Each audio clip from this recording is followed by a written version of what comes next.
पाकिस्तान को J-35 मिलने जा रहे हैं चाइना से और शायद इसी साल मिल जाएंगे। हालांकि बातचीत पिछले साल की थी, लेकिन J-35 स्टेल्थ फाइटर उनको इसी साल शायद डिलीवरी मिलने जा रही है। करीब 40 प्लेन्स उनको मिलेंगे। पाकिस्तान को J-35 मिलने जा रहे हैं, ऑलमोस्ट कंफर्मेशन है इसका। अब करीब करीब 40 मिलेंगे उनको। और ये J-35, जी हाँ, J-35AE है ये, जी हाँ। इसकी डिलीवरी 2026 में हो सकती है। अभी हालांकि कंफर्मेशन नहीं हुआ है। ये पिछले साल ही इनको मिलना था, लेकिन इस बार ये जो मिलेगा इनको, ये स्टेल्थ बॉम्बर्स हैं। तो स्टेल्थ बॉम्बर मतलब ये अभी इनको एक दूसरी AIP सबमरीन भी मिल गई है, वो भी थोड़ा सा इंडिया से आगे निकल गए। इंडिया के पास AIP सबमरीन नहीं है और इनको अब ये J-35AE मिलने जा रहा है। 40 की बात हो रही है कुछ। इससे पहले J-10 भी उनके पास है, JF-17 भी उनके पास है। तो वो मॉडर्नाइजेशन कर रहे हैं अपना, खास तौर से एयरफोर्स का या नेवी का और बाकी जो फोर्सेस हैं, और चाइना का उसमें एक मेन बहुत बड़ा हिस्सा है। तो that will give the real time advantage. आज की ये खबर सिर्फ एक डिफेंस अपडेट नहीं है, बल्कि आसमान में शुरू होने जा रहे उस नए खेल की कहानी है, जहां टेक्नोलॉजी, रणनीति और ताकत तीनों मिलकर युद्ध का भविष्य तय करने वाले हैं। क्योंकि पाकिस्तान को मिलने जा रहे हैं चीन के अदृश्य फाइटर जेट, जी हाँ, J-35 फाइटर जेट। और सवाल ये है कि क्या भारत का सबसे ताकतवर हथियार दसौर रफाले इसका जवाब दे पाएगा? कल्पना कीजिए, एक ऐसा विमान जो रडार पर दिखे ही नहीं, जो दुश्मन के इलाके में घुसकर हमला करे और वापस निकल जाए बिना कोई निशान छोड़े। यही है J-35, चीन का वो स्टील्थ हथियार जिसे खास तौर पर उन देशों के लिए डिजाइन किया गया है जो पश्चिमी टेक्नोलॉजी से दूर है। और अब पाकिस्तान इसे अपने एयरफोर्स में शामिल करने जा रहा है।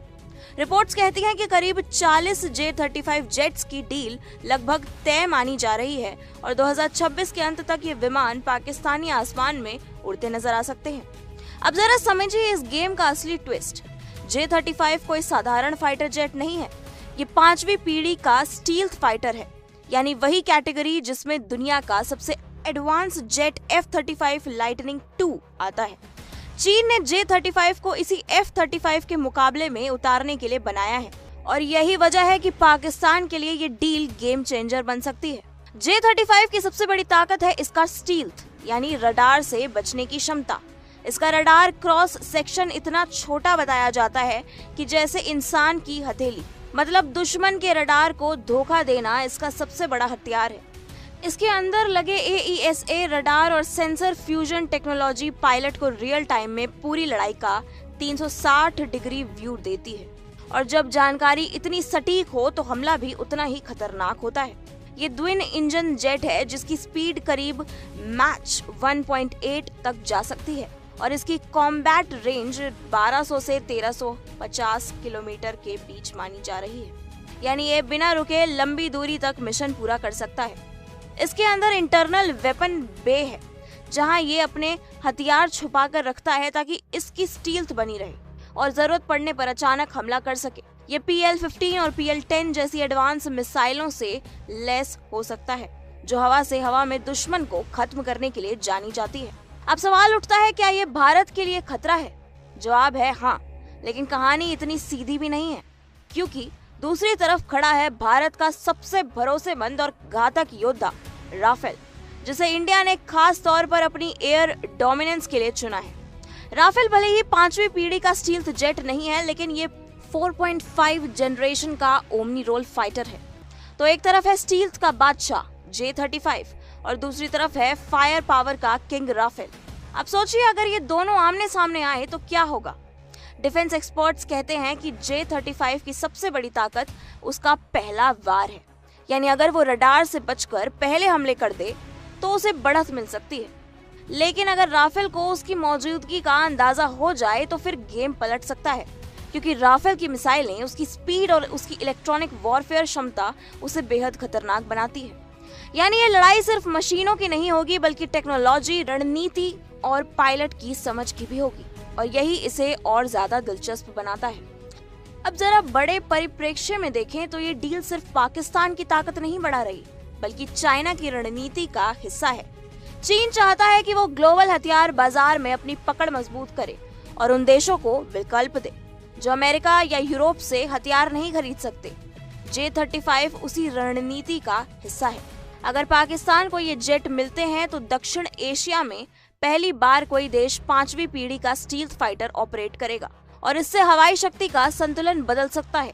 तो कुल मिलाकर आने वाला वक्त आसमान में एक नई रेस का गवाह बनने वाला है, जहां अदृश्य ताकत और खुली ताकत के बीच टक्कर होगी, जहां हर उड़ान एक संदेश होगी और हर मिशन एक रणनीति।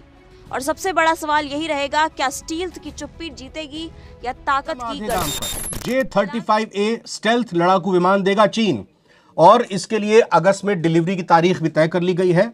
अब क्या भारत को घबराने की जरूरत है? पाकिस्तान को अगर चीनी स्टेल्थ फाइटर जेट J-35A मिलता है तो उसकी एयरफोर्स के लिए यह कितनी क्रांतिकारी छलांग साबित हो सकती है। कम से कम टेक्नोलॉजी और एडवांस फाइटर जेट के फ्रंट पर वो भारत के खिलाफ बढ़त हासिल करता हुआ दिखाई दे रहा है। अगर ऐसा होता है तो दरअसल ये 5th जनरेशन फाइटर प्लेन्स में शुमार है। फिफ्थ जनरेशन फाइटर प्लेन्स क्या होते हैं बताएंगे आपको। और हां, भारत के पास अभी तक कोई स्टेल्थ फाइटर जेट नहीं है जो कि J-35A है। और साथ ही साथ भारत के पास एडवांस फाइटर जेट में सिर्फ राफेल है, जिसकी संख्या भी भारत के पास सिर्फ 36 है, 36। पाक के आखिर इरादे क्या है? जब हम कोई माल मार्केट में लेने के लिए जाते हैं, ये तो फाइटर प्लेन्स है भाई, हम समझते हैं कि उसकी क्या क्या खूबियां हैं। क्या खूबियां हैं J-35A की? ये 5th जनरेशन क्या होता है? भारत के पास राफेल है, सुखोई है, वो कहां पर टिक पाएंगे? F-35 जो पाकिस्तान ने ऑलरेडी लिया हुआ है, उससे क्या मुकाबला होगा? F-16 I am sorry, F-16 लिया। JF-17 जो चाइना से पहले लिया हुआ था। देखिए, ये जरा कंपैरिजन बताइए, समझाइए। स्टील्थ फाइटर जेट, ये बेसिकली अगर समझे, स्टील्थ फाइटर जेट एक स्टील्थ जो है टेक्नोलॉजी है, राइट। फाइटर जेट्स के ऊपर में कोट किया जाता है टेक्नोलॉजी। 5th जनरेशन में स्टेल्थ टेक्नोलॉजी होती है। 5th जनरेशन में स्टील्थ टेक्नोलॉजी की मदद से बनाए जाते हैं। ये फाइटर जेट का मेन जो होता है, ये रडार और एयर डिफेंस जो होते हैं, इसको चकमा देने के लिए इनको डिजाइन किया जाता है। स्टील्थ कोटिंग की वजह से जो रडार से जो इंफ्रारेड निकलता है, ताकि वो फाइटर जेट्स का ये यूएवी या कोई भी हथियार का पता लगाता है, वो कोटिंग, स्टील्थ कोटिंग की वजह से रडार उसको पता नहीं लगा पा रहा है, राइट। तो मोटा मोटी ये बात ठीक है। मतलब अगर पाकिस्तान या चीन की तरफ से भारत में कहीं ये स्टेल्थ या 5th जनरेशन के फाइटर प्लेन्स आते हैं या वो अपनी सीमा में रहकर भी हमला करते हैं, तो हमारे रडार उसको कैच नहीं कर पाएंगे। अभी तक ऐसे रडार की टेक्नोलॉजी नहीं विकसित हुई है जो हमारे रडार कैच कर पाए। इसमें हम आगे बात करेंगे, ठीक है। ये इस पॉइंट को समझिएगा, ठीक है। दूसरी बात है कि इसमें स्पीड इसकी ज्यादा होगी, राइट, J-35A की। उसके बाद इलेक्ट्रॉनिक वारफेयर जो होता है, इसमें क्षमता ज्यादा होगी। इलेक्ट्रॉनिक वारफेयर मतलब ये होता है कि जो आप जैसे रडार है, सिस्टम है, या अलग अलग नेटवर्क सिस्टम और नेविगेशन सिस्टम होता है। इलेक्ट्रॉनिक वारफेयर से क्या किया जाता है कि आप दुश्मन की जो सब सिस्टम होते हैं उसको आप लॉक कर देते हैं, जाम कर देते हैं, या फिर उसको तबाह कर देते हैं, राइट। इससे क्या होता है कि दुश्मन के रडार जो आपको ट्रैक करने वाले हैं या एयर डिफेंस सिस्टम जो आपको मारने वाले हैं, आप उस क्षमता को पहले ही खत्म कर देते हैं। तो ये इसमें ज्यादा मजबूती होगा, नेटवर्किंग इसका ज्यादा बेहतर होगा। इसके अलावा ये जो चीन का ये जो फाइटर जेट है, कहा जा रहा है कि ये 2 इंजन है, यानी इसकी क्षमता और ज्यादा होगी। और 2 इंजन है मतलब कि एक इंजन अगर फेल हो जाता है, खराब हो जाता है, तो आप दूसरे इंजन को ऑन करके ऑपरेट कर सकते हैं। बिल्कुल 2 इंजन है, इसलिए ये थोड़ा सा मजबूत चीन अगर गलत नहीं हो तो जो पैसेंजर फ्लाइट्स भी होती हैं या फाइटर प्लेन्स भी होते हैं, उनमें शायद ऑलरेडी 2 इंजन आते हैं। देखिए, जैसे राफेल सिंगल इंजन है, ओके, राइट।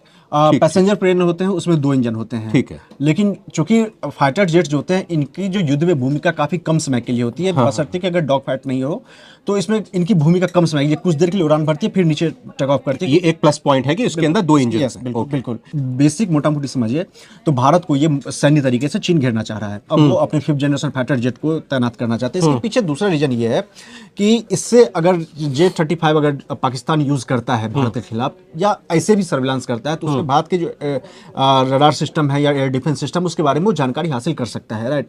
और इसके अलावा तीसरी बात एक और है कि अभी तक 5th जनरेशन फाइटर जेट किन के पास है? एक हो जाता है चीन, एक अमेरिका, एक रूस। 3 देशों के पास 5th जनरेशन फाइटर जेट है। तुर्की अभी बना रहा है। जो है F-35 हुआ अमेरिका के पास, ये अपना 5th जनरेशन है। बिल्कुल सटीक, ये एक्चुअल में 5th जनरेशन फाइटर जेट। ठीक है। रशिया का कौन सा हुआ? Su-57 है, उसको Su-57। इंडिया के पास जो है कौन सा है? सुखोई इंडिया SU-30 MK है, लेकिन वो 5th जनरेशन नहीं है। हाँ, वो 57 अभी इंडिया ने कोई डील वगैरह उसके लिए नहीं किया, लेकिन ठीक और है। एक तुर्की बना रहा है कान नाम से, KNN उसका अपने नाम घर पर बना रहा है। उसका प्रोडक्शन मतलब हो चुका है, उसका प्रोटोटाइप का टेस्ट हो चुका है, और मेरे ख्याल से शायद मतलब 3 देशों के पास है। यस, और 4 या 5 साल में तुर्की की वायुसेना में कान फाइटर जेट है वो शामिल हो जाएगा। तो बेसिकली चीन का इरादा ये है कि अगर भारत के खिलाफ ये फाइटर जेट को आजमा करके वो कई देश जो फाइटर जेट खरीदना चाहते हैं 5th जनरेशन और जिनके पास विकल्प नहीं है, क्योंकि अमेरिका के फाइटर जेट्स कई सारी शर्तों के साथ आते हैं,